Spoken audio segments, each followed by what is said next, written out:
It's after work and I've got some time to kill before I have to be at a show. So I'm gonna try and find some new geocaches that just published in Grant Park. The first cache brings me to two iconic statues, the Bowman and the Spearman. This cache already has a lot of DNFs on it, so I won't spend too much time, but let's check it out. We got a few obvious hosts here. Coordinates put me right on this thing. We've also got a pole there and a pole there. So it wasn't in any of those three spots, at least not where I could see it, but here's my hot take. The clue says it's near the Spearman, and that guy looks more like he should be holding a bow. That looks like a bowman.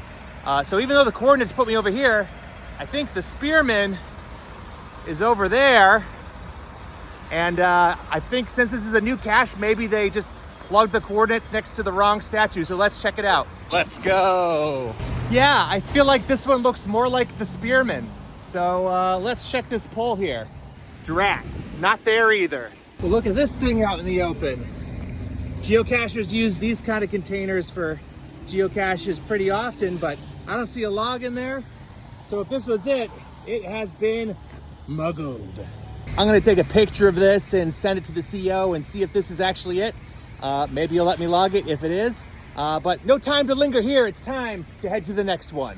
As we're headed to the next cache, let's talk a little bit about Grant Park, often referred to as Chicago's front yard. That's because it's hugged between the Loop and Lake Michigan.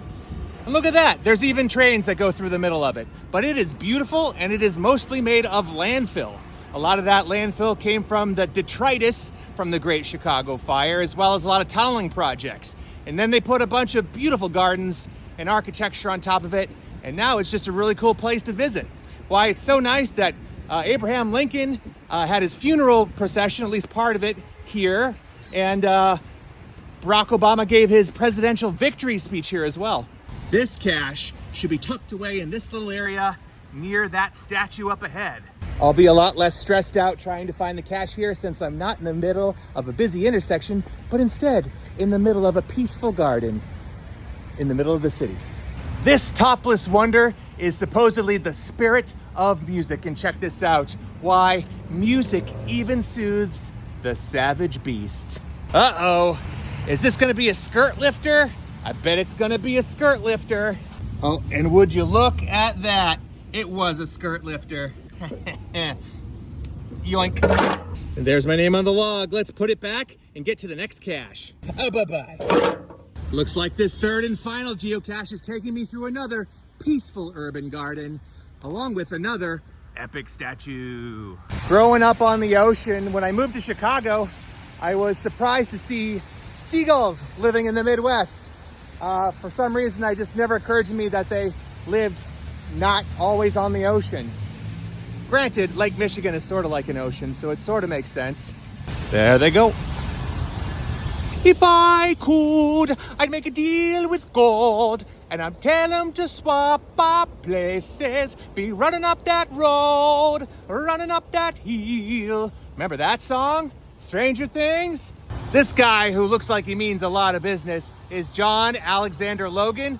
He was a Civil War general on the Union side and later a US Senator. But the cache is actually, can't really point with that. Cache is over there. The coordinates are putting me right on this tree. So I was searching all over this tree, but then I looked down and what the heck? This thing's like partly buried. I don't know if it's supposed to be just hidden behind a couple sticks right there or if this thing fell. So I'm gonna, again, send a note to the CO. But this is a find. Let's get my name on that log. There it is. Well, the hint actually indicates that this is indeed where it's supposed to be. I don't think it will last here very long in such an urban setting, but I wish you luck, little cache. I really do. And there you have it. 2 out of 3 ain't bad. Now it's time to go rest my foot, dry off, get a bite to eat, and enjoy a comedy show. We'll see you next time, everybody. Cheers!